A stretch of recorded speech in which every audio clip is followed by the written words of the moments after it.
जय श्री महाकाल दोस्तों। Class 10th में 2025 का वार्षिक परीक्षा का पेपर अपन देख रहे थे। उसमें अपन 3 पार्ट जो है पहले ही प्ले लिस्टें बनाकर मैंने अपलोड कर दी है। अगर आपने अभी तक वो 3 भाग नहीं देखे तो देखना जरूरी है। आपके 2027 में जो वार्षिक परीक्षा होने वाली है आपकी 26-27 के लिए, तो उसके लिए बहुत ही महत्वपूर्ण रहने वाला है ये।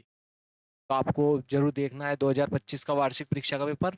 तो अपन इसमें देखो 18वें प्रश्न में आ गए थे। अपन ने 17 तक जो है प्रश्न जो है पहले हल कर चुके थे। अपन 17वें प्रश्न को अपन देख चुके थे। इससे पहले ये वाला प्रश्न था जिसको अपन देख चुके हैं। इसके बाद में देखो 18वां प्रश्न आ जाता है आपके, बहुत ही प्यारा है। क्या प्रश्न क्या है आपके, देखो। सिद्ध करो कि बाह्य बिंदु से वृत्त पर खींची गई स्पर्श रेखा की लंबाइयां बराबर होती है। वृत्त के बाह्य बिंदु से वृत्त पर खींची गई स्पर्श रेखाओं की जो लंबाइयां होती है वो बराबर होती है। ये अपने को सिद्ध करना है। इस आपके क्लास 10th की जो मैथ्स होती है उसमें सबसे महत्वपूर्ण प्रश्न यही है। आप इसको आपकी जो गणित की जो बुक है उसका स्टार भी कह सकते हो। सबसे ज्यादा महत्वपूर्ण प्रश्नों में ये भी शामिल है आपके। तो इसको आपको जो है बहुत अच्छे से आपको जो है याद रखना, आपको अच्छे से ध्यान रखना है। चलो देखते देखे अपन। वृत्त के बाह्य बिंदु से वृत्त पर खींची गई स्पर्श रेखाएं जो है क्या होती है, बराबर होती है। ये अपने को सिद्ध करना है। तो चलो देखते देखिए। अगर आपने अभी तक वीडियो लाइक शेयर और सब्सक्राइब नहीं किया है तो वीडियो को लाइक भी करें, शेयर भी करें और सब्सक्राइब जरूर करें। और बेल आइकन को दबाना तो भूले नहीं मेरे प्यारे दोस्तों। चलो देखते देखे आपके क्या दिया है। मतलब इसने वृत्त दिया है और वृत्त के बाह्य बिंदु से वृत्त पर खींची गई स्पर्श रेखाएं भी दे रखी है। ये आपके वृत्त है। ये वृत्त दिया गया है आपके, ठीक है। आपको वृत्त दिया गया है और वृत्त पर बाह्य बिंदु से स्पर्श रेखाएं भी उसने जो है दे दी गई है आपके, ठीक है। ये वृत्त है, इसका केंद्र है ओ नाम दे दिया इसको अपन ने। और ये एक वृत्त का बाह्य बिंदु है। यहाँ पर बाह्य बिंदु से वृत्त पर स्पर्श रेखाएं भी दे रखी है उसने। बाह्य बिंदु को अपन ने पी नाम दे दिया। ये वृत्त है। ये वृत्त का क्या हो गया आपके बाह्य बिंदु। बाह्य बिंदु से वृत्त पर अपन स्पर्श रेखाएं खींच रहे, दो स्पर्श रेखाएं खींच देते हैं। तो ये बाह्य बिंदु से वृत्त पर अगर स्पर्श रेखाएं खींचेंगे तो अपने को ये सिद्ध करना है कि इन स्पर्श रेखाओं की जो लंबाइयां होती है वो क्या होती है, बराबर होती है। ये दोनों जो स्पर्श रेखाएं होती है, इन दोनों की जो लंबाइयां होती है वो क्या होती है आपकी, बराबर होती है। यानी कि पी से ए, एक स्पर्श रेखा तो ये हो गई आपके, पी से ए हो गई। दूसरी स्पर्श रेखा पी से ये बी तक की स्पर्श रेखा हो गई। तो ये व्रत क्या हो गया, ये व्रत हो गया, ये इसका बाह्य बिंदु हो गया। व्रत के बाह्य बिंदु से व्रत पर ये जो दो स्पर्श रेखाएं खींची है ये दोनों क्या होती है, बराबर होती है। ये अपने को क्या करना है, सिद्ध करना है। चलो देखते देखे। तो अपने को दिया क्या है, देखो दिया है, अपन दिया है वो लिख देते हैं पुनः पहले। दिया क्या है, दिया है, दिया क्या गया है, देखो आपके दिया है बाह्य बिंदु पी से, बाह्य बिंदु पी से वृत्त पर स्पर्श स्पर्श रेखाएं रेखाएं पीए तथा पीबी है। पीए और पीबी बाह्य बिंदु से वृत्त पर स्पर्श रेखाएं दी गई है। अपने को सिद्ध क्या करना है, इन दोनों की लंबाइयां क्या होती है, बराबर होती है। तो अपन लिख देते हैं सिद्ध करना है, सिद्ध करना है, सिद्ध करना है। क्या सिद्ध करना है कि पीए बराबर क्या हो जाएगी, पीबी। पी और पीबी का मान क्या होता है, बराबर है। आप 2025 का वार्षिक परीक्षा का पेपर का हल देख रहे हो प्यारे दोस्तों। बहुत ही महत्वपूर्ण है और बहुत ही प्यारा है आपकी 2026 की वार्षिक परीक्षा के लिए। इसको बिल्कुल भी नहीं छोड़ना, आपको करीबन जो है 3-4 बार देखना है जब तक पक्का नहीं हो। मैं तो ये कहता हूँ कि पहले जब आप जो है पढ़ाई स्टार्ट करो उससे पहले 2025 का वार्षिक परीक्षा का पेपर देखो। 2023, 24, 25 तीनों मैंने, और अर्धवार्षिक 2026 का वार्षिक अर्धवार्षिक परीक्षा का पेपर भी मैंने अपलोड कर रखा है। तो उनको जरूर देखें आप। उसके बाद में एक पेपर देखने के बाद में आप गणित स्टार्ट करो, पढ़ाई जो है फिर स्टार्ट करो, ताकि आपको समझ में तो आएगा किस प्रकार से प्रश्न पूछे जाते हैं, ठीक है। उसी प्रकार से अपने को जो है पढ़ाई करनी है।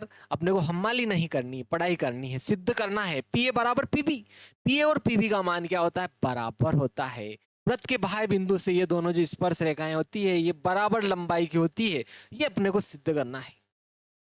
चलो देखो, रचना में अपन वैसे लिख भी सकते हो, नहीं भी लिखो तो कोई दिक्कत नहीं है। देखो ये जो वृत्त का केंद्र है ओ, इसको ए से भी मिला दिया अपन ने, इसको बी से भी मिलाया और इसको पी से भी मिलाया। यानी कि अपन ने क्या किया, ओ ए ओ बी तथा ओपी को मिलाया। ये जो वृत्त का केंद्र है, ये जो वृत्त का केंद्र है ओ, वृत्त का जो केंद्र है ओ, इसको ए से भी मिलाया, बी से भी मिलाया और पी से भी मिलाया। ओ ए ओ बी तथा ओपी को मिलाया। आप चाहो तो रचना में लिख सकते हो।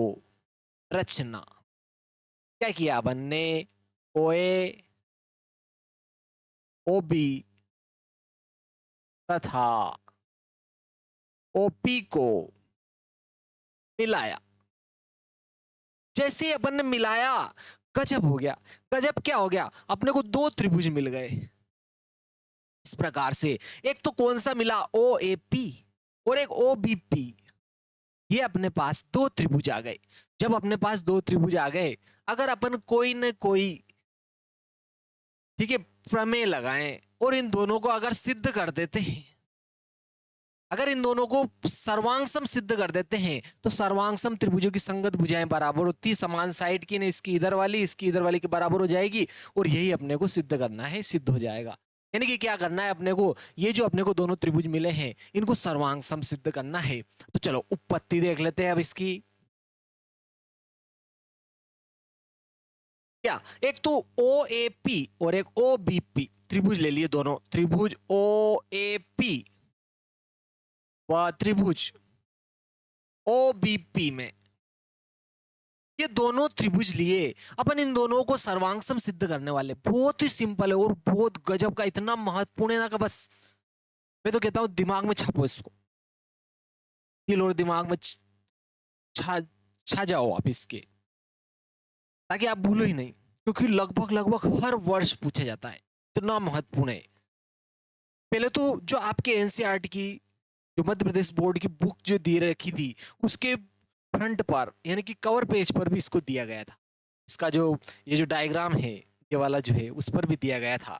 चलो देखो, ओ ए पी और ओ बी पी दोनों त्रिभुज ले लिए, ओ ए पी और ओ बी पी दोनों त्रिभुज लिए। इन दोनों त्रिभुजों को अपन सर्वांगसम सिद्ध करेंगे जैसे ही, क्योंकि सर्वांगसम सिद्ध होने के बाद में अपन संगत भुजाएं बराबर बता देंगे और सिद्ध हो जाएगा। तो देखो आपके, चूंकि ये वृत्त की क्या है, त्रिज्या और ये स्पर्श रेखा है, तो देखो वृत्त की त्रिज्या स्पर्श बिंदु से गुजरने वाली स्पर्श रेखा पर लंब होती है। ठीक है, ये स्पर्श रेखा होगी और त्रिज्या हो गई तो लंब होगी, तो लंब लंबवत होता है 90 के कोण पर होगा, तो ये कोण भी 90 का रहेगा। और यहाँ भी ये स्पर्श रेखा और त्रिज्या, तो ये कोण भी 90 का होगा। तो दोनों समकोण हो गए। ठीक है, क्योंकि वृत्त के किसी बिंदु पर खींची गई स्पर्श रेखा स्पर्श बिंदु से गुजरने वाली त्रिज्या पर लंब होती है। क्लियर, प्रमेय भी है आपके। तो ये वाला कोण भी 90 का होगा, ये वाला कोण भी 90 का है, तो दोनों 90 90 के तो बराबर होंगे। कोण ओ ए पी बराबर कोण ओ बी पी बराबर होंगे 90 डिग्री के। चाहो तो आप कारण लिख सकते हो, क्योंकि ओ ए लंब, ठीक है, ये ओ ए जो है लंब है किस पर, पी ए स्पर्श रेखा पर, तथा ओ बी भी लंब है किस पर, पी बी स्पर्श रेखा पर, या आपके पी बी स्पर्श रेखा पर, दोनों लंब है। देखो पी ए पर तो ओ ए लंब है, ओ ए लंब है पी ए पर, और ये ओ बी जो है लंब है किस पर, पी बी पर, दोनों लंब होगी। ठीक है, तो ये एक तो समकोण हो गया। और देखो इसमें ये 90 के सामने का कर्ण है, इसमें भी 90 के सामने का कर्ण है, लेकिन दोनों में आ रही है, दोनों त्रिभुजों में आ रही है। कोई दीवार, अगर कोई दीवार है और दोनों भाइयों के बीच में है तो उसको कहते हैं भेरा की दीवार। वैसे ही ये दोनों के, इन दोनों के भेरा की रेखा हो गई। ठीक है, दोनों त्रिभुजों में, तो इन दोनों त्रिभुजों में आ रही है, तो लेकिन इसको अपन अपनी भाषा में तो लिख नहीं सकते साफ भेरा की दीवार, ऐसा तो अपन कह नहीं सकते हैं। तो यहाँ इसको गणित की भाषा में कहते हैं, इसको कॉमन या उभयनिष्ठ कहते हैं। तो दोनों में आ रही है, तो ओपी बराबर ओपी दोनों त्रिभुजों में आ रही है, तो इसको क्या कहेंगे, उभयनिष्ठ भुजा। ओपी बराबर ओपी, ये क्या हो जाएगी आपकी उभयनिष्ठ भुजा। इसको कहेंगे अपन मैथ्स की भाषा में, गणित की भाषा में उभयनिष्ठ, उभयनिष्ठ भुजा। भुजिया नहीं, भुजा, ठीक है।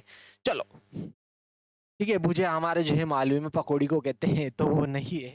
चलो, तो यहाँ पर भी ये ओपी बराबर ओपी इसमें भी आ रही है और इसमें भी आ रही है, तो ओपी बराबर ओपी उभयनिष्ठ भुजिया, क्लियर, दोनों में आ रही है तो उभयनिष्ठ रहेगी तो बराबर हो जाएगी। तो देखो एक समकोण हो गया, एक कर्ण हो गया, और देखो ये वृत्त की त्रिज्या है भाई, त्रिज्या लेकर ही तो अपन क्या करते हैं, वृत्त बनाते हैं। तो जो वृत्त बनाएंगे तो त्रिज्या क्या होगी, एक ही वृत्त की त्रिज्या बराबर होगी, केंद्र से परिधि की दूरी त्रिज्या होती है और वो क्या होगी, बराबर, यानी कि ओ ए बराबर ओ बी हो जाएगी।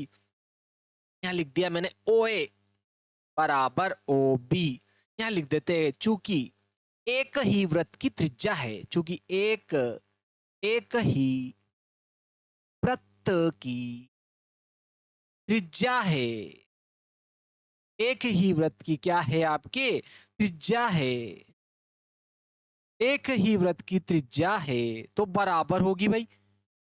तो देखो ये तो 90 का है समकोण, ये 90 के सामने का तो दोनों में कर्ण, और ये भुजा होगी, तो इसको कहते हैं समकोण कर्ण भुजा सर्वांग समता नियम, ठीक है। आरएचएस प्रमेय, राइट एंगल हाइपोटेनियस साइड, इस प्रमेय से दोनों क्या हो जाएंगे, सर्वांग सम, आर एच एस सर्वांग समता से, सर्वांग समता से, या आरएचएस नियम से, या समकोण कर्ण भुजा नियम से, ये दोनों त्रिभुज, ये दोनों जो त्रिभुज है वो क्या हो गए, सर्वांग सम। त्रिभुज ओएपी सर्वांग सम होगा, त्रिभुज ओबीपी, ओबीपी के क्या हो जाएगा, सर्वांग सम हो जाएगा। तो देखो बहुत सौ को ये सर्वांग समता का चिन्ह लगाते नहीं आता है, तो देखो आपको क्या करना है, इसे बराबर लगाना है, और ये जो एस होता है ना, इसको इसके ऊपर लेटा देना है बस। आप इन दोनों को गद्दा मान सकते हो, इसको क्या करो, इसके ऊपर लेटा दो बस, इसमें काम हो जाएगा। सर आपके तो आसान है, हमारे कैसे भाई, तो भाई लेटा हुआ कॉपी घुमाकर भी तो लिख सकते हैं ना अपन, कॉपी घुमाकर लिख सकते हैं, ठीक है। तो इस प्रकार से भी आप जो है बना सकते हो इसको, सर्वांग समता के चिन्ह को, क्लियर। तो ये आपके ओएपी सर्वांग सम हो जाए किसके, बोलो ओबीपी के। जब ये दोनों त्रिभुज क्या हो गए, सर्वांग सम हो गए, तो देखो सर्वांग सम त्रिभुजों के संगत अवयव बराबर होते हैं, संगत भुजाएं भी बराबर होती है, संगत कोण भी बराबर होते हैं।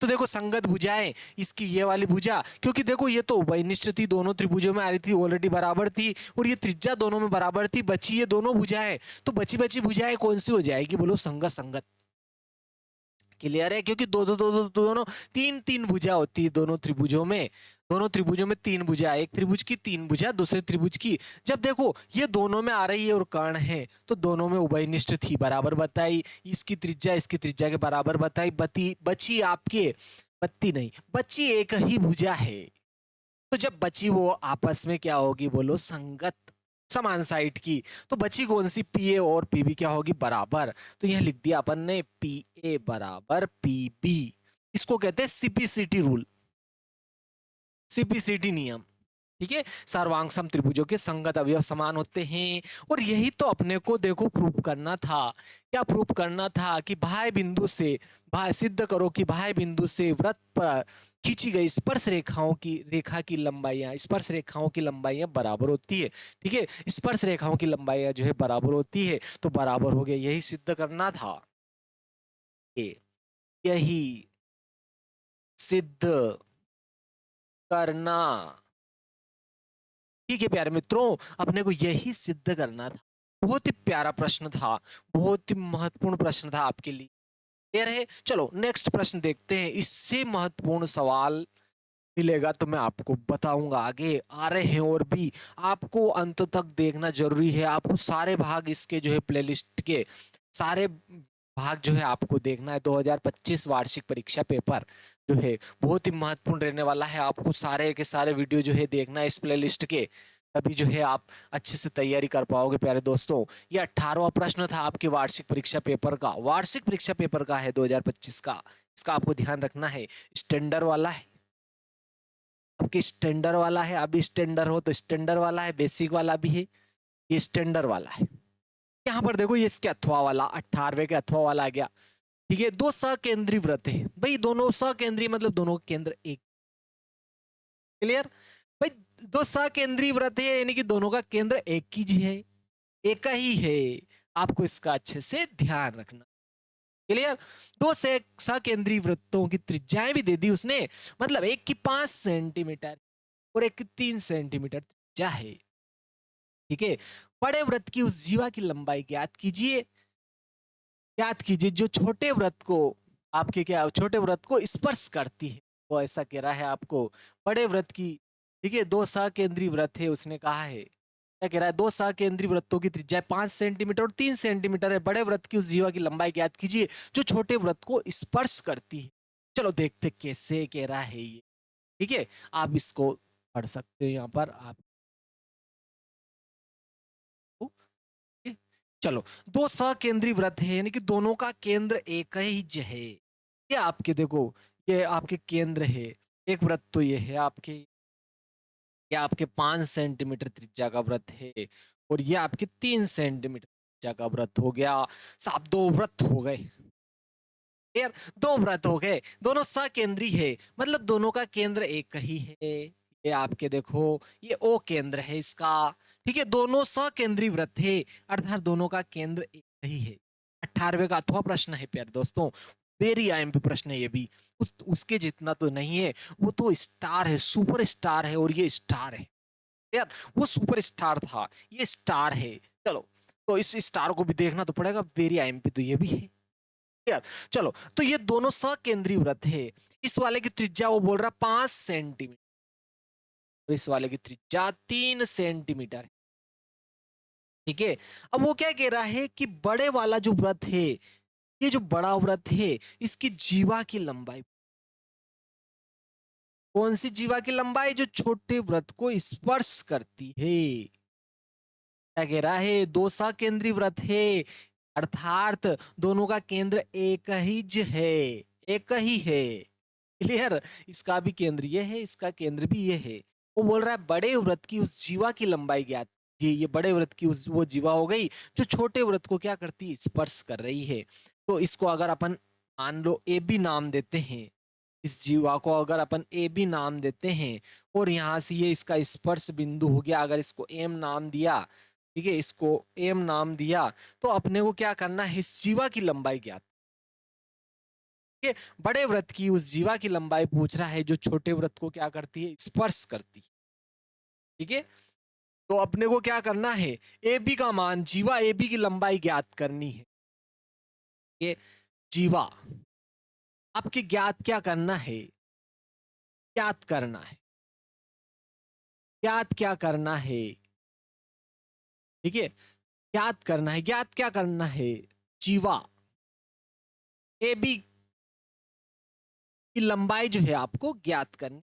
ये जीवा ए बी जो है, इसकी लंबाई ज्ञात करनी है, जो छोटे वृत्त को क्या कर रही है, स्पर्श कर रही है। क्या कर रही है, स्पर्श कर रही है, बिंदु एम, एम पर स्पर्श कर रही है। ठीक है, छूकर निकल रही है बस थोड़ी सी। तो इसका जो है माप ज्ञात करना है। तो देखो यहाँ पर ये जो वृत्त का केंद्र है, इसको अगर मैं एम से भी मिला देता हूं, और इसको ए से भी अगर मिला देता हूं, तो आह गजब हो जाता है। क्या गजब हुआ, देखो ये केंद्र से स्पर्श रेखा की दूरी हो गई, स्पर्श बिंदु तक की दूरी हो गई, और ये तो त्रिज्या है, और ये तो छोटे वाले की त्रिज्या है रे। अब मुशाहिद, ये तो त्रिज्या है 3 सेंटीमीटर, ये छोटे वृत्त की त्रिज्या है। और बहुत सयाने हो, ये ओ ए तो बड़े वाले वृत्त की त्रिज्या है, आप भी बहुत सयाने हो, समझ गए हो। ये ओ ए क्या है, बड़े वाले वृत्त की त्रिज्या है, क्योंकि ये केंद्र से बड़े वाले वृत्त की परिधि पर स्थित दूरी है। तो ये बड़े वाले वृत्त की त्रिज्या है, और इसने इसकी त्रिज्या 5 सेंटीमीटर दे रखी थी,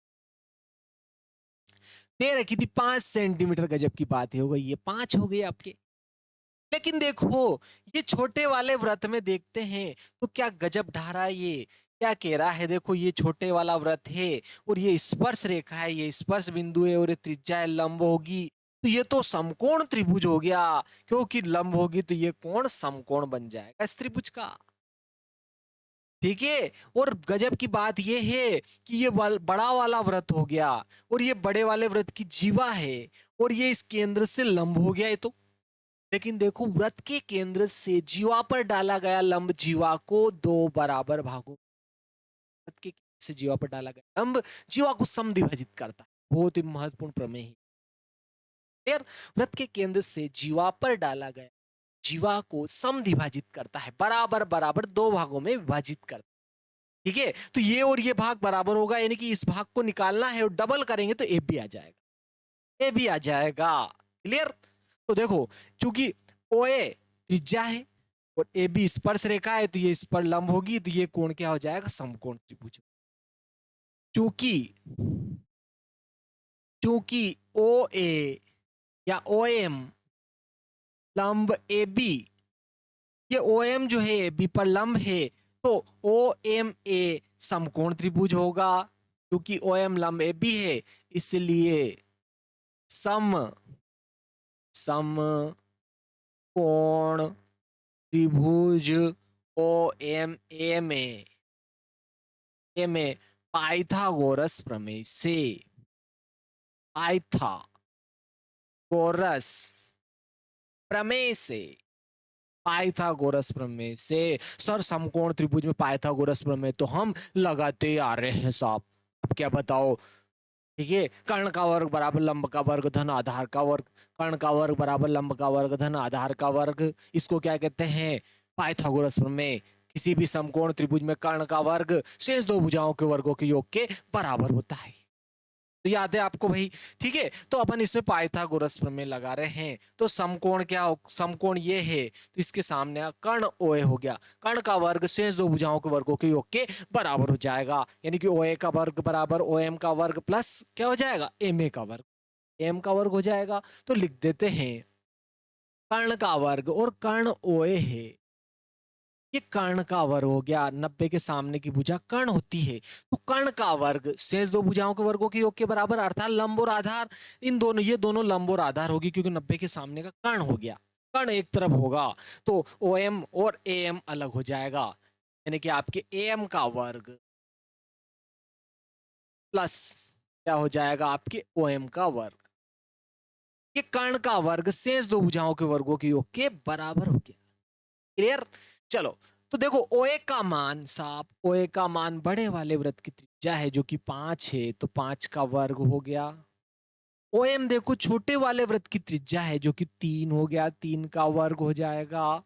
और एम का मान तो अपने को निकालना है, इसका वर्ग ऐसे लिख दिया। देखो 5 का वर्ग 25 हो गया, ये प्लस का इधर आएगा माइनस का, 3 का वर्ग 9 हो जाएगा। इधर क्या बच्चा? बोल बच्चा, इस क्या बच्चा? एम स्क्वायर, एम का वर्ग बराबर 25 माइनस 9, और देखो 25 में से 9 घटा तो 16 बचेगा। बोलो 16 बचा। ठीक है, इधर वर्ग हटाएंगे, इधर वर्गमूल लगा देंगे, और 16 का वर्गमूल आप जानते हो कितना होता है? 4 सेंटीमीटर। क्लियर प्यारे दोस्तों? एम का वर्ग इधर रखा, ये 25, 5 का वर्ग 25 प्लस का 3 का वर्ग इधर आएगा, माइनस का 3 का वर्ग हो जाएगा, और 25 में से 9 घटेगा, 16 बच जाएगा आपके, ये 16 बच गया। ठीक है, इधर वर्ग था, वर्ग हटाया, वर्गमूल लगा दिया, और 16 का वर्गमूल आपके कितना होता है? 4, 4 होता है, ये 4 लिख दिया साहब, ये तो ए एम आ गया। बोलो ए एम आ गया। और वृत्त के केंद्र से जीवा पर डाला गया लंब जीवा को समद्विभाजित करता है, तो ये दोनों भाग समान है, तो ए एम का डबल करोगे तो ए बी आ जाएगा। क्लियर? तो ए एम ए बी बराबर क्या हो जाएगा आपके? 2 गुणा ए एम, तो 2 तो ऐसे लिख दिया, और ए एम का मान 4 निकाला था, 4 दूना क्या हो जाएगा आपकी? 8 सेंटीमीटर, 8 सेंटीमीटर आएगा। प्यारे दोस्तों बहुत ही महत्वपूर्ण था और बहुत सिंपल है। क्लियर? क्योंकि वृत्त के केंद्र से जीवा पर डाला गया लंब जीवा को समद्विभाजित करता है, बराबर बराबर दो भागों में विभाजित करता है, तो ये दोनों भाग बराबर होंगे, ये दोनों भाग क्या हो जाएंगे? बराबर हो जाएंगे। तो ये भाग निकाला मैंने, एम का मान 4 सेंटीमीटर आ गया, 4 सेंटीमीटर आ गया, 4 का डबल कर दिया, ए बी बराबर, ए बी क्या हो जाएगा? इसका 4 का डबल, यानी 4 और 4 8 हो जाएगा। बोलो 2 गुणा एम, एम का मान 4 निकाला, 4 निकाल दिया, 2 चौक 8 हो गया, 8 सेंटीमीटर। अतः बड़े वृत्त की जीवा की लंबाई 8 सेंटीमीटर होगी, तो अपन यहां लिख देते हैं अतः, अतः कोड़े कोड़े वृत्त की त्रिज्या, त्रिज्या नहीं जीवा, ठीक है, जो छोटे वृत्त को क्या कर रही है? स्पर्श कर रही है, अतः बड़े वृत्त की जीवा जीवा जो छोटे वृत्त को स्पर्श करती है, स्पर्श करती है 8 सेंटीमीटर होगी, 8 सेंटीमीटर की हो जाएगी प्यारे दोस्तों। बहुत ही महत्वपूर्ण है और वेरी आईएमपी प्रश्न और बहुत ही सिंपल है। क्लियर? चलो नेक्स्ट में चलते हैं। क्या आपके आ गया? चलो आप चाहो तो स्क्रीनशॉट भी ले सकते हो प्यारे मित्रों। आपके ऐप में भी फ्री वाले भाग में भी है। आप ऐप में जो है मैथ्स का पूरा जो है सिलेबस और सिलेबस वीडियो हल सहित खरीद भी सकते हो। बहुत ही कम रेट है आपके। ठीक है, आप जरूर देखिए ऐप इंस्टॉल करके। उसमें फ्री वाले भाग में भी है और इसमें मेन भाग में भी है आपके। ठीक है, फ्री और मेन में दोनों में अंतर तो है उसमें, आप देख लेना प्यारे दोस्तों। ठीक है, चलो यूट्यूब पर भी है, लेकिन इसमें ऐड बहुत ज्यादा आएंगे, आपको जो है बार बार जो है भ्रमित करेंगे, एडवर्टाइज आ जाएंगे, साफ गाने आ जाएंगे, है ना। चलो देखो, तो दो क्योंकि गाने आते हैं तो वो बच्चे बच्चियों को लुभाने वाले होते हैं। आप बच्चे बच्ची थोड़ी हो, बड़े हो गए साहब, बोर्ड क्लास है 10th ना। छोटे थे तो अपन मम्मी पापा ने अपने को मोबाइल दिया था खेलने के लिए, चल छैया छैया छैया, चल छैया छैया छैया, तो बार बार वही गाना रिपीट होता है। तो उस प्रकार से जैसे वो बच्चे को लुभाता था, वैसे ही ये जो एडवर्टाइज आएंगे तो ये आपको लुभाएंगे, इसलिए आप ऐप में जरूर जाए। चलो आपकी इच्छा है, खैर। तो देखो क्या कह रहा है, दो घन है। नेक्स्ट प्रश्न 19वां आ जाता है। क्या है? ये भी बहुत सी बार पूछा गया प्रश्न है यार। तो दो घन है, क्या कह रहा है, दो घन है, दो घनों जिनमें से प्रत्येक का आयतन 64 घन सेंटीमीटर, प्रत्येक का आयतन 64 घन सेंटीमीटर है, ये संलग्न फलकों को मिलाकर एक ठोस बनाया गया। दोनों के संलग्न फलकों को मिलाया और एक ठोस बना दिया, ठोस बना दिया साहब। इससे प्राप्त घनाप का मतलब दोनों से घनाप प्राप्त हो गया अपने को। इससे प्राप्त घनाप का पृष्ठीय क्षेत्रफल पूछ, पृष्ठीय क्षेत्रफल पूछ रहे हो। ठीक है, चलो देखते देखें। आप पूरी मैथ्स अगर देखना चाहते हो तो आप चैनल में प्ले लिस्ट बना बनाकर मैंने अपलोड कर रखी है, आप वहां भी देख सकते हो और ऐप में भी देख सकते हो। फ्री वाले कंटेंट में भी देख सकते हो और मेन वाले कंटेंट में तो आपको जो है सागर मिलेगा गणित का। चलो देखो, यहाँ पर देखते हैं, मजा आ जाएगा, ऐप में तो पढ़ोगे। दो घनों जिनमें प्रत्येक का आयतन 64 घन सेंटीमीटर साहब, दो घन है साहब। चलो मैं आपके दो घन बनाता हूँ। वो क्या कह रहा है, दो घन है। इस प्रकार से आपके जो है, ये इस प्रकार से आपके क्या कह रहा है, दो घन है साहब। चलो अपन दो घन बना लेते हैं। क्या कह रहा है, दो घन है।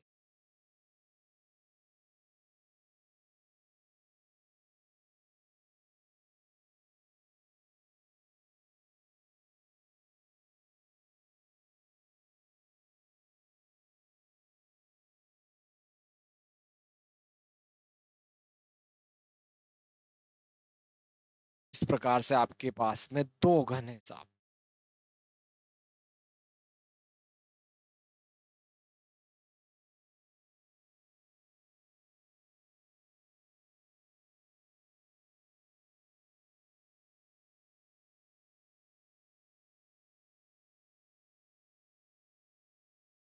ये एक घन तो ये है, एक और घन ये है साहब आपके पास।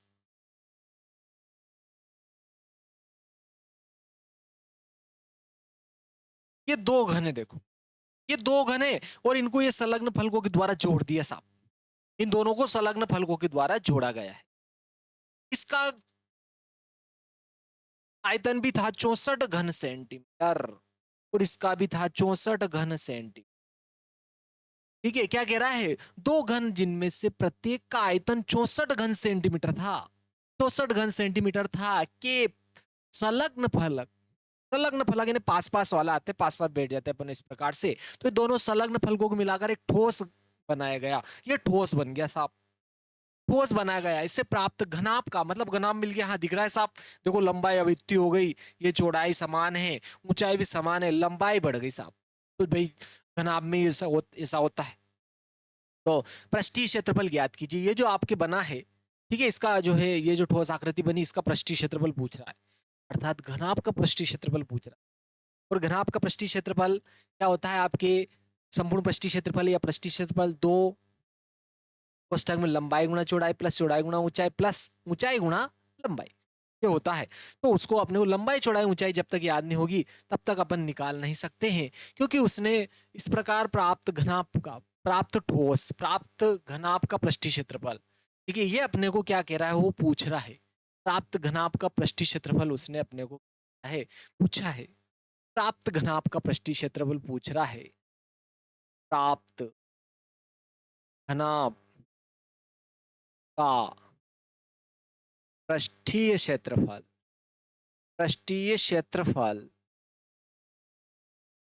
के एस का मान पूछा गया है उसके द्वारा, और दोनों घन है, और घन में लंबाई चौड़ाई ऊंचाई तीनों की क्या होती है, बराबर, उसे ही घन कहेंगे अपन। तो देखो इसका आयतन दिया है 64, क्या है, घन का आयतन, प्रत्येक घन का आयतन, दो घन दिए हैं उसने, अपन लिख देते हैं, देखो प्रत्येक घन का आयतन, घन का आयतन, और देखो घन का आयतन होता है भुजा की घात 3, ये इसका मान दिया इसने 64 घन सेंटीमीटर। आहा, क्लियर। क्या दिया है इसने, घन का आयतन, क्या दिया है इसने, देखो प्रत्येक घन का आयतन, ये और ये प्रत्येक घन का आयतन दिया 64 घन सेंटीमीटर, इसका भी 64, इसका भी 64, 64 64 दोनों के, और घन का आयतन क्या होता है, भुजा की घात 3, अर्थात भुजा की घात 3 का मान दिया है 64 घन सेंटीमीटर। तो देखो ये भुजा की घात 3 है, और यहाँ 64 को लिख सकते 4 की घात 3। बोलो प्यारे दोस्तों, राम दुलारों, चले, देखो आगे, दो 64, 4 गुना 4 4 चौक 16, 16 चौक 64 हो जाएगा। अर्थात देखो यहाँ पर घाते बराबर है, इनको कहते हैं आधार। अगर घाते बराबर हो तो आधार बराबर होते हैं, तो a बराबर 4 हो गया, ये क्या हो गया, 4 हो गया, 4 क्या होगी, भुजा, यानी कि इस घनाभ की लंबाई, ठीक है, चौड़ाई और ऊंचाई दोनों ही 4 4 है। तो जैसे ही इसकी भी क्या होगी, लंबाई, आपके चौड़ाई और ऊंचाई 4 4 होगी, क्योंकि दोनों समान है। तो देखो ये भी इसकी लंबाई थी, ये इसकी लंबाई थी, तो जो घनाभ मिलेगा अपने को, इसकी लंबाई, अब जो बना घनाभ या ठोस है, इसकी लंबाई 4 + 4 यानी कि नया जो अपने को घनाभ मिला, ठीक है। अब घनाभ के लिए, घनाभ के लिए लंबाई, लंबाई को अपन एल से लिखते हैं, और इसका मान क्या हो गया, देखो 4 + 4 यानी कितना हो गया, 8 सेंटीमीटर। लेकिन देखो चौड़ाई तो यही रहेगी, दोनों घनाभों की चौड़ाई क्या रहेगी, समान 4 ही रहेगी। चौड़ाई, चौड़ाई को बी से लिखते हैं, ठीक है, और ये कितनी रहेगी, 4 सेंटीमीटर। नेक्स्ट आ जाती है आपकी ऊंचाई, ऊंचाई भी वही रहेगी साहब, इसको एच से लिखते हैं, एच फॉर हाइट, ये भी 4 सेंटीमीटर है। घनाभ का पृष्ठीय क्षेत्रफल पूछ रहा है वो, तो आप लिख देते हैं अतः, क्या, चलो अपन ऐसे लिखते हैं, घनाभ का, घनाभ का पृष्ठीय क्षेत्रफल, अपन घनाभ का पृष्ठीय क्षेत्रफल लिख देते हैं, चलो, ठीक है। घनाभ का पृष्ठीय क्षेत्रफल होता है 2 कोष्ठक में लंबाई गुणा चौड़ाई प्लस चौड़ाई गुणा ऊंचाई प्लस ऊंचाई गुणा लंबाई, ठीक है। ये हो जाएगा आपके घनाभ का पृष्ठीय क्षेत्रफल या संपूर्ण पृष्ठीय क्षेत्रफल, यानी कि इसको अगर घनाभ है उसको पूरा कपड़े से ढकेंगे तो वो उसका पृष्ठ पृष्ठ हो जाएगा, पृष्ठीय क्षेत्रफल हो जाएगा, जो कपड़ा आवश्यक होगा। तो देखो सारे मान रखना है, बहुत ही सिंपल हो गया। आप तो 2 लंबाई अपने पास में 8 आई, 8, तू देखो चौड़ाई, चौड़ाई 4, फिर चौड़ाई 4, फिर आई ऊंचाई, ऊंचाई भी 4, फिर ऊंचाई आई 4, फिर लंबाई आ गई, लंबाई 8 है साहब, क्या ये, तो देखो कितना आता है, ये 2 तो ऐसे लिखा, देखो 8 चौक 32, 4 चौक 16, 8 चौक 32, ठीक है, देखो 16 का पहाड़ा आ रहा, 16 एकम 16, 16 32, 16 48, 16 64, 16 पंजे 80 हो गया है। तो ठीक है, क्या आया देखो, एस बराबर आ जाता है आपके 2 × 80, और 80 दूना क्या हो जाएगा 160। ठीक है, 160 सेंटीमीटर वर्ग होगा, ये क्षेत्रफल है, वर्ग होगा। ठीक है, चलो देखते हैं। तो अतः प्राप्त घनाभ का पृष्ठीय क्षेत्रफल 160 सेंटीमीटर वर्ग होगा, 160 सेंटीमीटर वर्ग होगा। अतः प्राप्त घनाभ का पृष्ठीय क्षेत्रफल क्षेत्रफल 160 सेंटीमीटर वर्ग होगा। बहुत ही प्यारा प्रश्न था। ठीक है दोस्तों, अगर आपको कोई दिक्कत आ रही, डबल वीडियो रिपीट करके दे, आगे पीछे आगे पीछे आगे पीछे करके देखिए प्यारे दोस्तों। ठीक है, जब तक समझ में नहीं आए आपको देखना जरूरी है। हाँ, नहीं तो यहीं से मुक्का जड़ दूंगा मैं आपके। क्लियर है? चलो देखते देखे। अब नेक्स्ट प्रश्न आ जाता है, देखो आपके बहुत ही प्यारा और महत्वपूर्ण प्रश्न था। देखो नेक्स्ट प्रश्न इसके अथवा वाला आ जाए, 19वें के अथवा वाला। देखो ये आपके इसमें जूस का गिलास भी दे रखा है।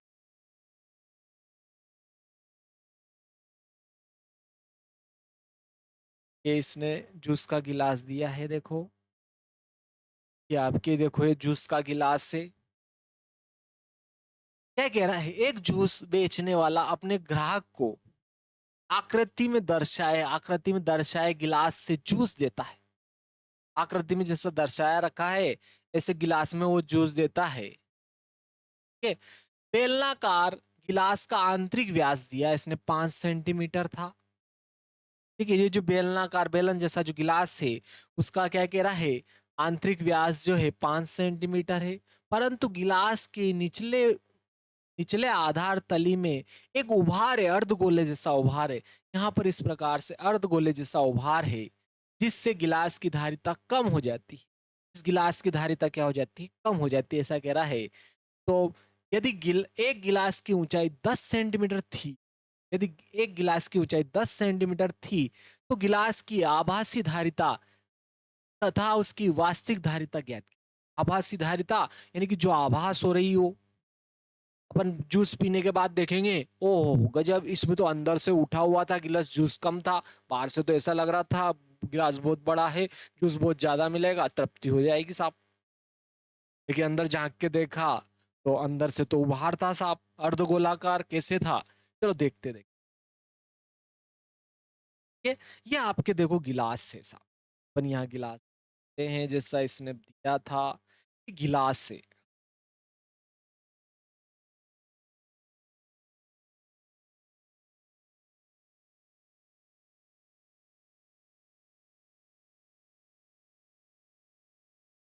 इस प्रकार से क्या आपकी क्या है, गिलास है साहब।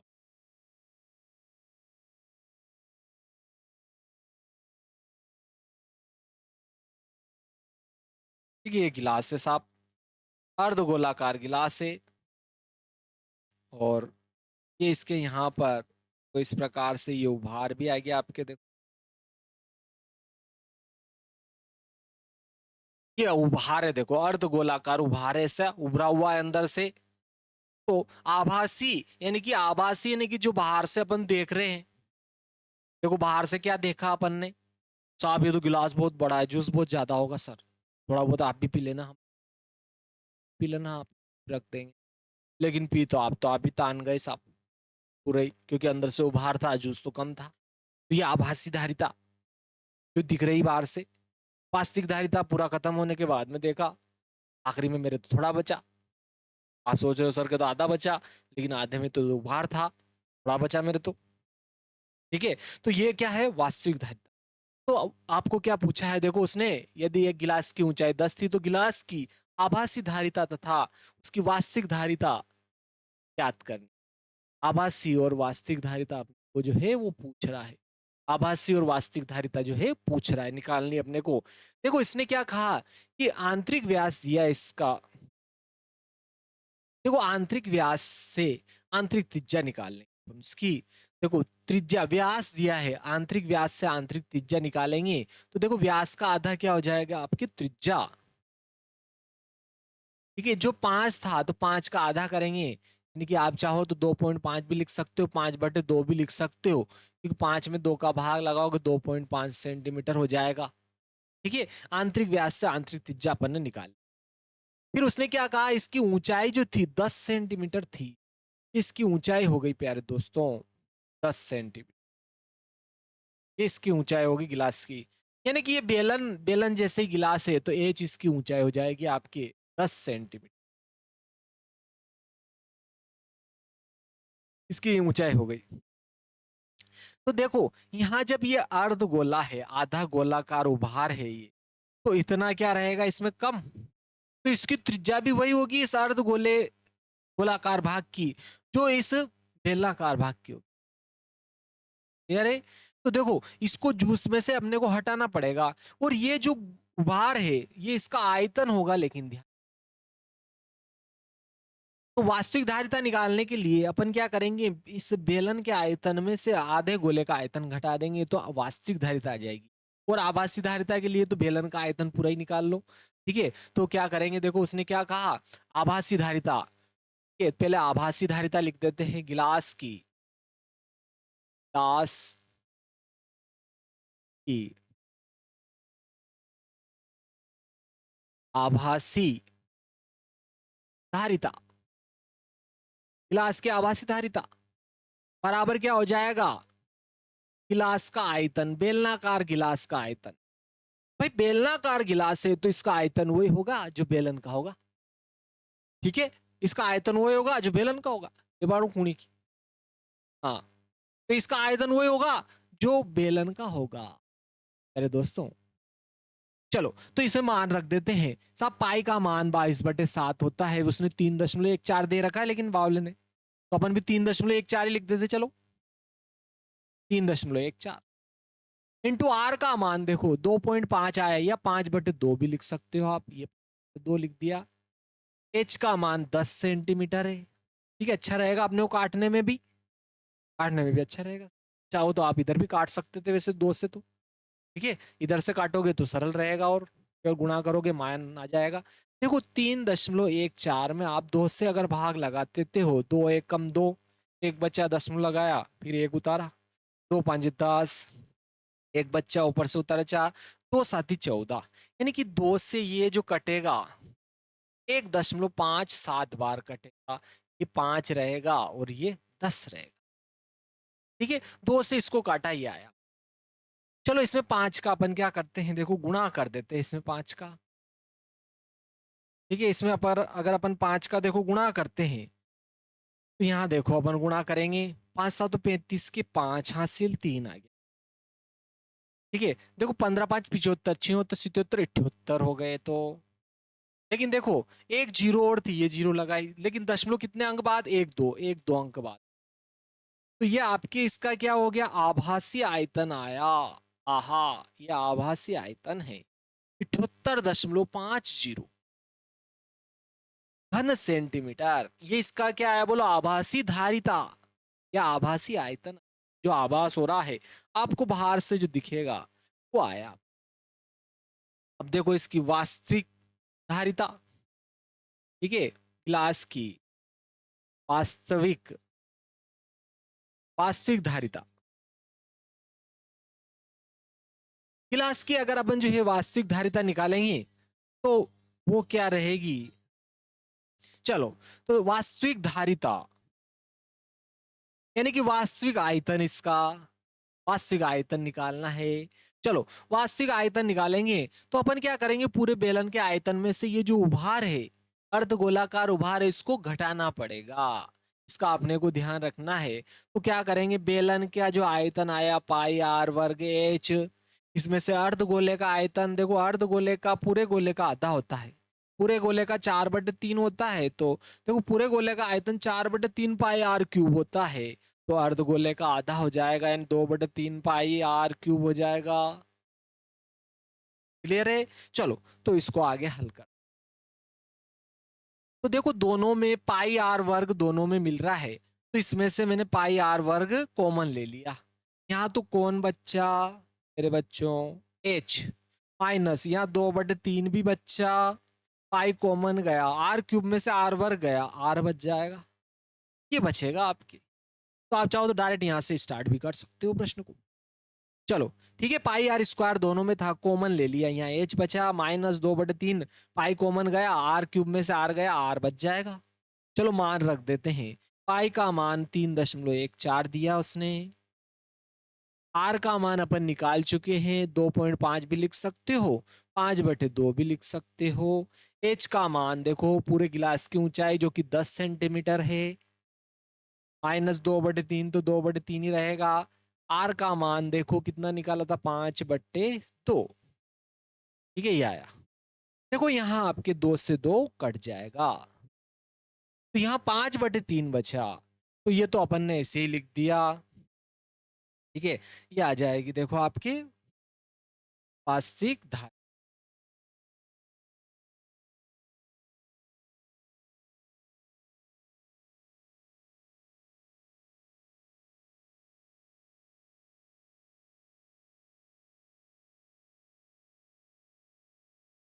चलो वास्तविक धारिता निकालते हैं, इसकी वास्तविक धारिता यहाँ से, यहाँ देखो 3.14,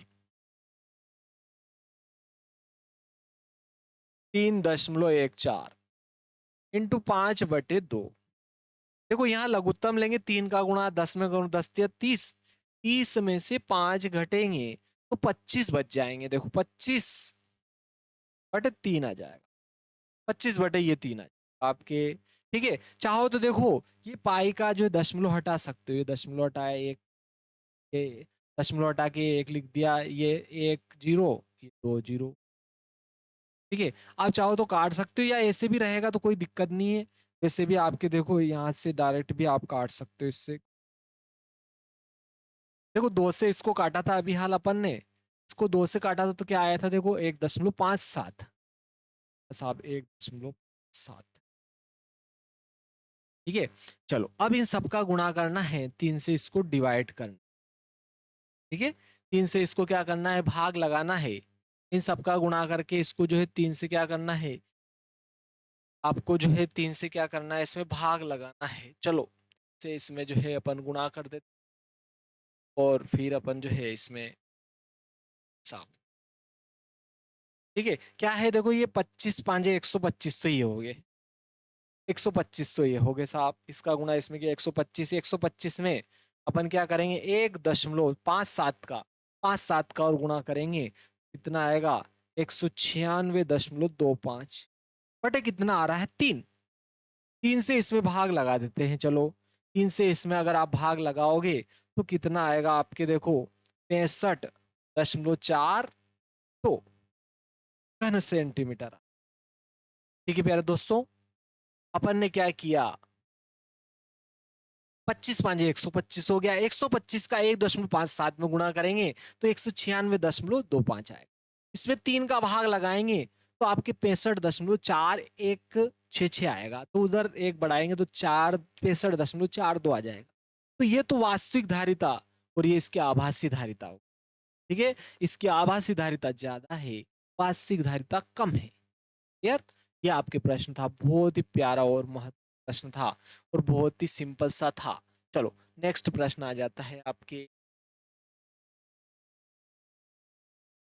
प्यारे दोस्तों, अगर आपको समझ में आ रहा है, मैं तो कहता हूँ समझ में आ रहा है, आना ही चाहिए, क्यों नहीं आ रहा है, ये आ रहा है तो कहीं ना कहीं आप में ही खोट है समझने।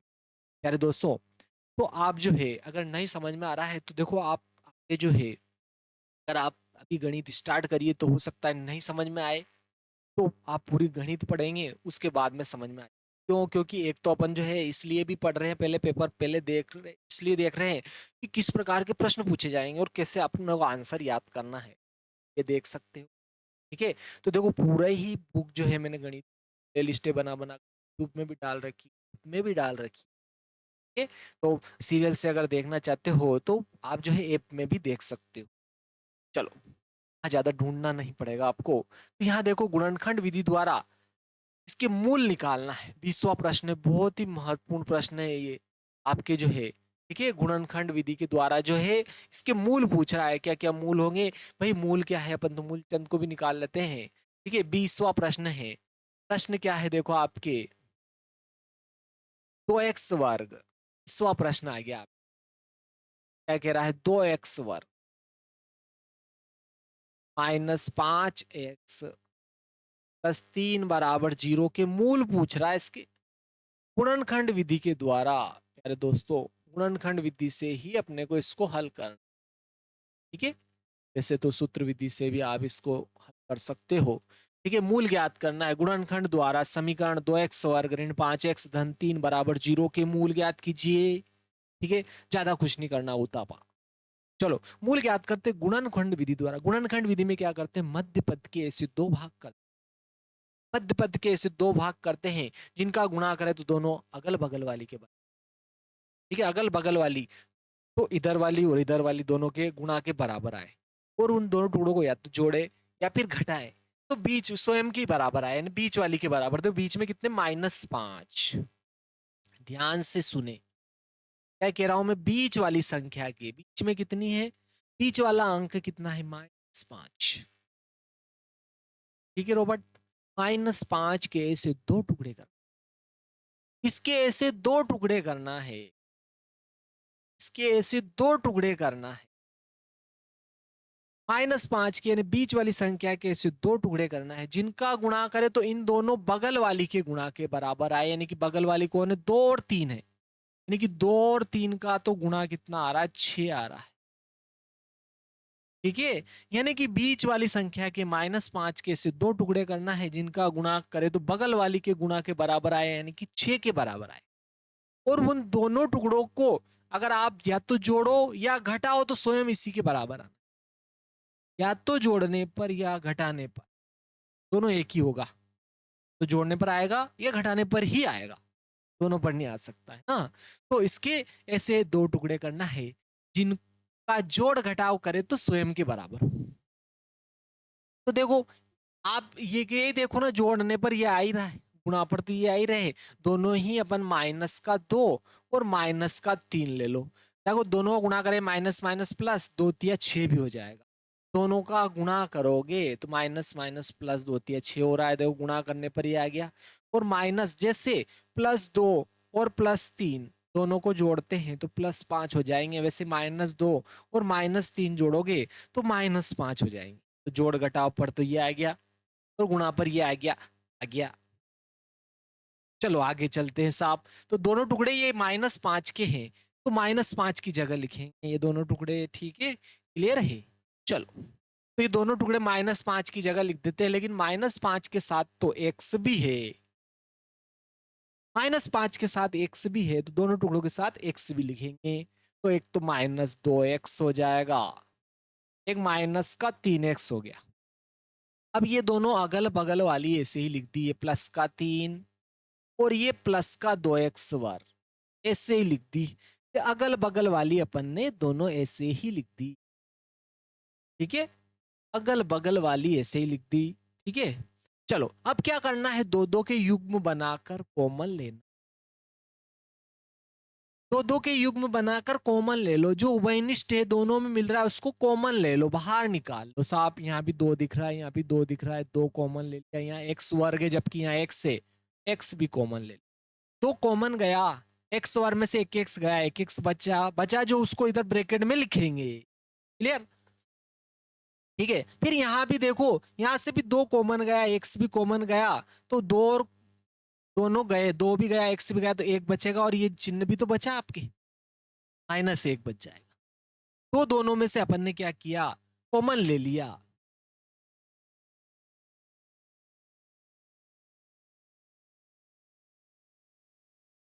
सॉरी चलो दोनों में से 2 अपन ने कॉमन ले लिया, यहाँ भी 2 था, यहाँ भी 2 था, 2 कॉमन ले लिया। यहाँ एक्स स्क्वायर था, यहाँ x था, दोनों में से x भी कॉमन ले लिया। 2 भी कॉमन गया, x वर्ग में से एक x गया, एक x बचा, यहाँ लिख दिया। 2x पूरा ही कॉमन गया, 1 बचा, यहाँ लिख दिया, क्योंकि इसके गुणा में कुछ नहीं होगा। तो देखो 2x के गुणा में 1 तो रहता ही है ना, तो 2x कॉमन ले लेंगे, 1 बच जाएगा।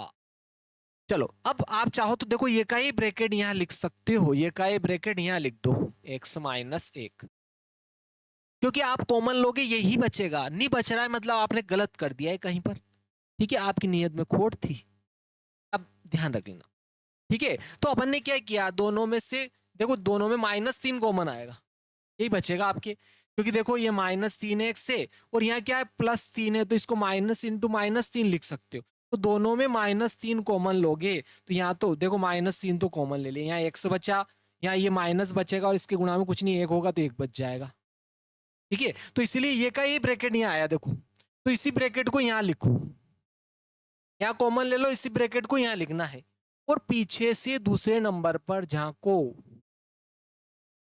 यहां से जो यहाँ आ जाता है उसको छोड़ो, तो यहाँ से यहाँ कौन आया x, x को छोड़ो, बचा कौन -3, जो बचा उसको यहाँ लिख दो बराबर 0, क्या आ गया।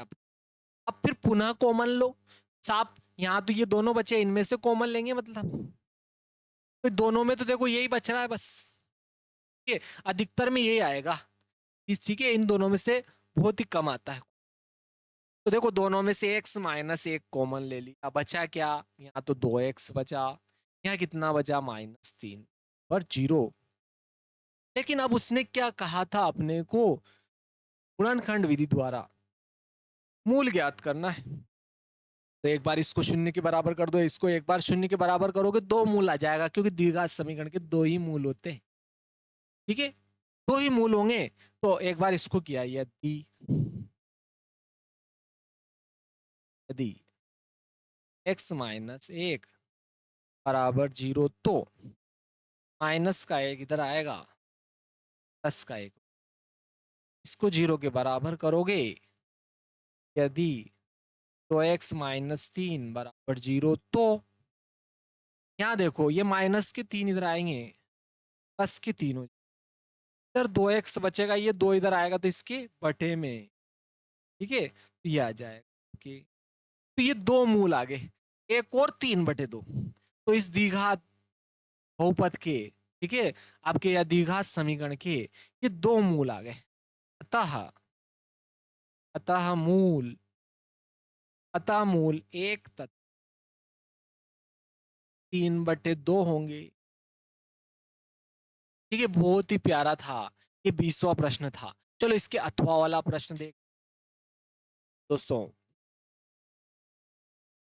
ठीक है, ये भी बहुत ही महत्वपूर्ण रहने वाला, ये बहुत सी बार परीक्षा में पूछा गया है, वेरी आईएमपी प्रश्न है प्यारे दोस्तों, आप चाहो तो पेपर उठा के देख सोगे, ये बहुत ही महत्वपूर्ण प्रश्न है ये भी आपके, चलो आप स्क्रीनशॉट भी ले सकते हो, उतार सकते हो, ठीक है, साथ साथ उतारोगे ज्यादा फायदे में रहोगे, इसका आपको ध्यान रखना है। 20वें का अथवा वाला प्रश्न है, क्या कह रहा है, दो क्रमागत धनात्मक पूर्णांक ज्ञात कीजिए जिनके वर्गों का योग 365 है, ठीक है, दो क्रमागत धनात्मक पूर्णांक ज्ञात कीजिए जिनके वर्गों का योग क्या कह रहा है 365 है। चलो तो क्रमागत धनात्मक पूर्णांक अपने को पूछा है, मतलब धनात्मक पूर्णांक, ऋणात्मक पूर्णांक भी होते, धनात्मक पूर्णांक भी होते, शून्य भी होते, तो क्रमागत धनात्मक पूर्णांक तो ये हो गया देखो 1 2 4 5 6 7 8 9 10 11 12,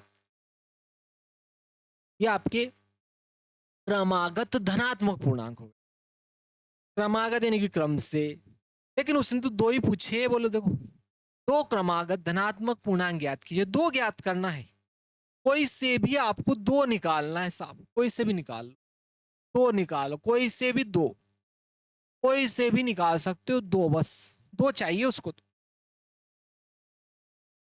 लेकिन दोनों इनमें से छांट कर तो अपन बता नहीं सकते, क्लियर। तो देखो कैसे न कैसे अगर पहला याद हो जाए तो उसमें एक जोड़ूंगा दूसरा आ जाएगा, देखो 3 में 1 जोड़ोगे 4 आ जाएगा, ठीक है, आप सोच रहे हो पहला 4 आ जाए दूसरा 5 हो जाएगा, पहला 5 आ जाए दूसरा 6 हो जाएगा, यानी कैसे न कैसे अगर एक ज्ञात हो जाए तो दूसरे निकालने के लिए उसमें एक जोड़ दो तो दूसरा आ जाएगा, लेकिन एक ही ज्ञात नहीं है, तो पहला ज्ञात करना जरूरी, उसमें एक जोड़ेंगे दूसरा आ जाएगा, तो अगर मैं पहला x मान लेता हूं तो इसमें एक जोड़ूंगा तो दूसरा हो जाएगा, दूसरा क्या हो जाएगा x + 1 हो जाएगा, तो अपन मान लेते हैं, माना कि क्रमागत धनात्मक पूर्णांक x और x प्लस 1 है, ये अपन ने मान लिया। माना कि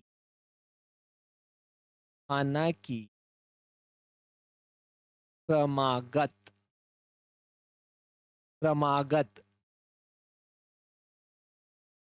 धनात्मक पूर्णांक x क्रमशः, कि एक के बाद क्रमशः x तथा x प्लस 1 है। एक तो x है और एक x प्लस 1 है। माना कि क्रमागत धनात्मक पूर्णांक x तथा x प्लस 1 है। पहला x है, दूसरा x प्लस 1 हो गया। अब उसने कहा उसके अनुसार करो। क्या करें? क्या कहा? जिनके वर्गों का योग 365 है, मतलब इन दोनों के वर्गों का, ये तो पहला x और ये दूसरा, ठीक है, इनके वर्गों का योग, यानी वर्ग करके योग कर लो, योग करो यानी कि जोड़ दो दोनों को साथ। तो इसका भी वर्ग कर दिया और इसका भी वर्ग कर दिया और जोड़ दिया, तो ये वर्गों का योग हो गया और वर्गों का योग दे रहा हो 365। अब तो हल कर लो, सिंपल सी बात है। ठीक है, दोनों के वर्गों का योग दिया 365, तो देखो ये x प्लस 1 है आपकी। ठीक है, क्या है ये? देखो x प्लस 1 है, इसका वर्ग है, तो इसको देखो वर्ग वाली सर्व समीकरण से हल कर लो। a प्लस बी का होल वर्ग वाली क्या होती है? वर्ग प्लस 2ab प्लस बी का वर्ग। इस सर्व समीकरण से अपन इसको हल करते हैं। a धन b के वर्ग वाली सर्व समीकरण क्या होती है? बोलो, a का वर्ग धन 2ab धन b का वर्ग। तो देखो a की जगह क्या आ रहा है? x, b की जगह 1 लिख दो, इसमें a की जगह x लिख देंगे, वर्ग है वर्ग, प्लस ये 2 ऐसे लिखा, a की जगह x, फिर b की जगह क्या आ रहा है? देखो b की जगह 1 आ रहा है, 1 लिखा, प्लस फिर b की जगह 1 लिख देंगे, वर्ग है वर्ग है वर्ग है, वर्ग कर दो। चलो, वर्ग है तो वर्ग कर देंगे, ये वर्ग कर। तो ये x प्लस 1 के वर्ग का ये मान आ जाए, तो इस मान को रख देते हैं साफ। चलो, ये मान रखा, देखो इसका मान, ये x वर्ग तो ऐसे लिख दिया, क्या है? देखो x वर्ग प्लस, देखो 2 का गुणा 1 में 2 1 कम 2, 2x हो जाएगा ये, प्लस 1 का वर्ग 1 ही होगा, प्लस के 365 इधर आएंगे, माइनस के 365 हो जाएंगे, बराबर 0। देखो 1x वर्ग 1x वर्ग 2x वर्ग हो गया, 1x वर्ग 1x वर्ग 2x वर्ग हो गया, और ये 2x, 365, एक में से 365 घटाएंगे तो माइनस के 364 हो जाएंगे। ठीक है, एक में से किसको घटाया? 365 को, तो माइनस के 364 आ जाएंगे। ठीक है, एक में से 365 घटाएंगे, 365 छोटे है, एक बड़ा है, तो माइनस के बचेंगे, छोटे बचेंगे। ठीक है, चलो यहां पर देखो आगे। तो अब देखो ये सब 2 से विभाजित है, तो इसको 2 से क्या कर लो? सरल कर लो। इसको 2x वर्ग प्लस 2x माइनस 364, सबको 2 से क्या कर दो? भाग लगा दो। यहाँ 2 से 2 कटा, यहाँ भी 2 से 2 कटा, यहाँ तो x वर्ग बचेगा, प्लस यहाँ क्या बचा? x माइनस, यहाँ 2 से काटोगे, 2 एकम 2, 2 आठ 16, 2 दूनी 4, 182, बराबर क्या आ रहा? आपके 0। क्या आया? अब यहाँ भी आप गुणनखंड विधि का प्रयोग कर लो। ठीक है, 2 से विभाजित करने पर, 2 से 2 से 2 से विभाजित करने पर,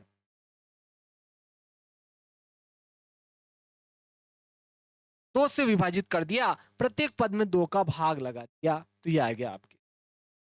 अब यहाँ भी गुणनखंड विधि ही प्रयोग करेंगे, बीच वाली संख्या के, यानी कि 1 के ऐसे 2 टुकड़े करना है आपको, प्लस 1 के, जिनका गुणा करे तो दोनों बगल वाली, यानी कि यहाँ तो कितना है? 1, और यहाँ कितना है? देखो माइनस 182, दोनों के गुणा के बराबर आए, 1 और माइनस 182 दोनों गुणा के बराबर आए, प्लस माइनस माइनस 182 एकम 182 हो रहा है। यानी कि +1 के बीच वाली संख्या के +1 के ऐसे दो टुकड़े करना है जिनका गुणा करे तो -182 आए और दोनों टुकड़ों को जोड़े घटाए तो +1 आए। ऐसे आपको दो टुकड़े ढूंढना है। अगर आपको नहीं मिलते हैं तो देखो गुणनखंड में से ढूंढ सकते हो। कैसे? देखो ये 182 इसके गुणनखंड करो। 2 से क्या 2 9 18 2 एकम 2। देखो अब 7 से कर लिया 7 एकम 7 7 तिया 21। देखो अब इन सबका गुणा तो ये तो आएगा ही सही क्योंकि इसके गुणनखंड है। गुणनखंडों का गुणनफल तो स्वयं संख्या के बराबर होगा। बस इन गुणनखंडों को जोड़ घटाव करके देखो, जहां भी ये बीच वाली संख्या आ जाती है वही अपने जो है टुकड़े होंगे। तो देखो ये 7 दूनी 14 हो गए, 14 और 13। देखो 14 में से 13 घटाएंगे एक बच रहा है और जोड़ घटाव पर एक ही बचना चाहिए था। तो एक तो 14 ले लो और एक -13 लो। -13 क्यों लेंगे? क्योंकि प्लस का एक चाहिए अपने को। 14 में से -13 घटेगा, प्लस की बड़ी प्लस का एक बच जाएगा और इन सबका गुणा करोगे तो वापस ये आएगा ही सही। देखो प्लस माइनस माइनस 182 ये तो आएगा ही सही।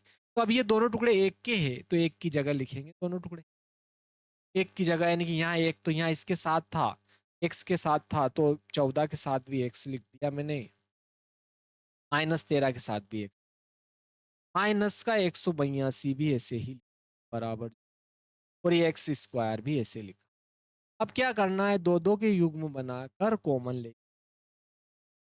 तो दोनों में अपने को एक्स कॉमन दिख रहा है, कॉमन या एक्स वर्ग में से एक एक्स गया, एक एक्स बचेगा, यहाँ से भी एक्स गया तो 14 बचेगा। और प्यारे दोस्तों ये का ही ब्रैकेट यहाँ आता है, एक्स प्लस 14 ही यहाँ आएगा कॉमन लोगे तो। क्योंकि देखो यहाँ भी 13 है और 182 के गुणनखंड क्या आ रहे हैं, 182 के गुणनखंड 14 गुणा 13, तो इसमें भी 13 रहेंगे। और देखो माइनस आता है, पहले तो माइनस भी कॉमन लिया जाता है, तो -13 कॉमन लूंगा मैं दोनों में से। तो यहाँ तो एक्स बचेगा, माइनस कॉमन गया तो क्या -13 कॉमन गया, 14 बच जाए। इसीलिए आपको कुछ नहीं करना है, यहाँ कॉमन ले लो, ये का ही ब्रैकेट यहाँ लिखना है। और पीछे से दूसरे नंबर पर देखो, यहाँ से जो यहाँ आ जाता है उसको छोड़ो, यहाँ से कौन आया, एक्स यहाँ आया, इसको छोड़ दिया, बचा कौन, -13, इसको यहाँ लिख दो। ऐसे ही करना है, गुणन तो सिंपल रहेंगे। जब इसको यहाँ लिखेंगे हर बार तो यही कॉमन आएगा, क्या आएगा कॉमन, एक्स प्लस 14 बचा, उसको इधर लिखो, ये एक्स -13 बचा, इसको यहाँ बराबर क्या आ रहा है, 0। ठीक है, अब बारी बारी से एक बार इस गुणनखंड को 0 के बराबर करो, एक बार इसको करो। ठीक है, तो यदि यदि x प्लस 14 बराबर 0, x प्लस 14 बराबर 0, तो देखो प्लस का 14 इधर आएगा, माइनस का 14 हो जाएगा। ये तो ऋणात्मक पूर्णांक आ गया, लेकिन उसने साफ लिखा है धनात्मक पूर्णांक, ये क्या हो जाएगा, असंभव। ये असंभव हो गया साहब, ये क्या हो गया आपके, असंभव। ठीक है, ये असंभव हो गया। इसको 0 के बराबर किया दूसरे गुणनखंड को, यदि x -13 बराबर 0, तो माइनस का 13 इधर आएगा, प्लस का 13। ठीक है, तो देखो ये x का मान आया 13, प्लस 13 हो गया।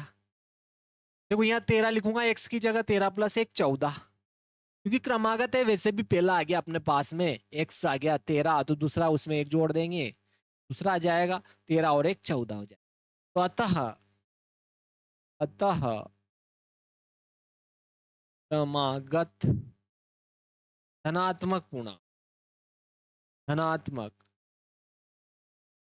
पूर्णांक 13 व 14 होंगे।